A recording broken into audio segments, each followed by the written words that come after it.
এক বোন আমাকে রংপুর থেকে প্রশ্ন করেছে যে আমার স্বামী তো সহবাসে অক্ষম।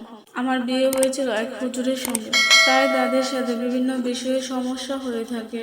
বিয়ের সময় থেকে আমার স্বামী শারীরিক দিক থেকে দুর্বল ছিলেন। প্রথম দিকে নিজেকে মানিয়ে নিয়েছিলাম, তো ডাক্তার দেখে যে ডাক্তার তার বীর্য প্রায় শেষ হয়ে গেছে। সহবাসের সময় সর্বোচ্চ 1-1.5 মিনিটের মধ্যে বীর্যপাত হয়ে যায়। সে কোনোভাবে স্ত্রীর হক আদায় করতে পারে না। এছাড়াও আমার স্বামী নামাজ পড়ে না। তো বোন নামাজ পড়ে না, এটি একটি গুরুত্বপূর্ণ বিষয়, কেননা বেনামাজি সঠিকভাবে মুসলিম থাকে না। আল্লাহ তাআলা তাকে হেদায়েত দান করুক। মনে চাইলে কখনো 2 ওয়াক্ত নামাজ পড়ে, বেশি জোরাজুরি করলে আমার সাথে ঝগড়া করে। কোনোভাবে তাকে পুনরায় 5 ওয়াক্ত নামাজি বানাতে পারতেছি না। এখন আমার কি করা উচিত? আমি তাই তালাক নিতে চাচ্ছি। আমার প্রায় 2.5 বছরের একটি সন্তান আছে, তাই কি করব বুঝতে পারতেছি না। দয়া করে আমাকে সঠিক পরামর্শ দিন এবং আমি যাতে করে উপকৃত হই, বা আমার এই পরিস্থিতিতে কি সিদ্ধান্ত নেওয়া উচিত।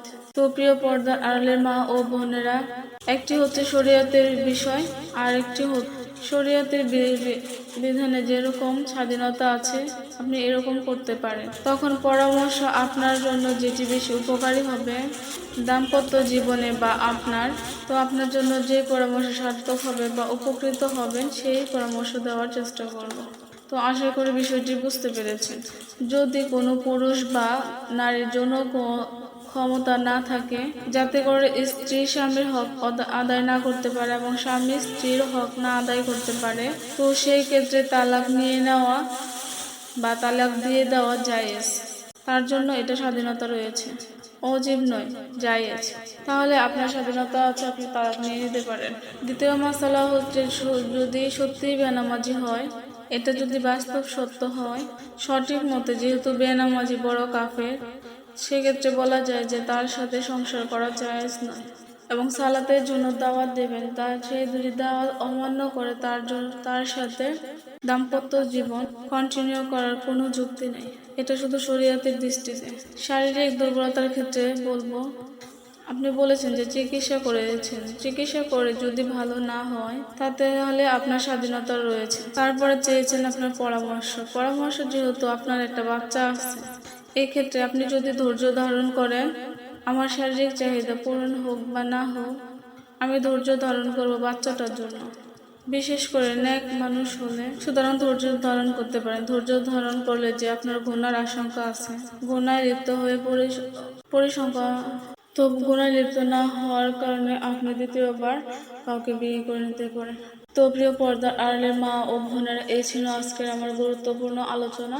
যদি আমার আলোচনাটি ভালো লেগে থাকে তাহলে অবশ্যই আমার চ্যানেলটিকে লাইক, কমেন্ট, শেয়ার এবং সাবস্ক্রাইব করে রাখুন এবং নিয়মিত ভিডিও পাওয়ার জন্য ইসলামী দাওয়াত চ্যানেলের পাশে থাকুন। তো আজকের মতো এই পর্যন্ত। আসসালামু আলাইকুম ওয়া রাহমাতুল্লাহি ওয়া বারাকাতুহু। আমাদের কাছে অনেকে প্রশ্ন করেছেন যে স্বামী স্ত্রীর লজ্জাস্থানে একে অপরে চুম্বন করতে পারবে কিনা। লজ্জা নয়, জানতে হবে। তো প্রিয় পর্দার আড়ালের মা ও বোনেরা, আপনারা আমার এই গুরুত্বপূর্ণ আলোচনাটি মনোযোগ সহকারে শুনবেন। তো দেরি না করে চলে যাচ্ছে আমাদের মূল পর্বে। স্বামী স্ত্রী একে অপরের লজ্জাস্থানে দৃষ্টিপাত এবং চুম্বন করা যাবে কি না।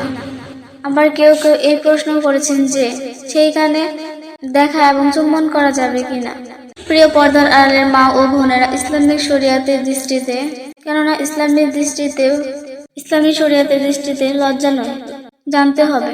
কারণ এটি ইসলাম পরোক্ষভাবে বলেছেন যে আল্লাহ রাসূল সাল্লাল্লাহু আলাইহি সাল্লাম যখন ইলম দান করতেন, তোমাদের নবী কি সবকিছু শেখান যে বাথরুমে কি করতে হবে।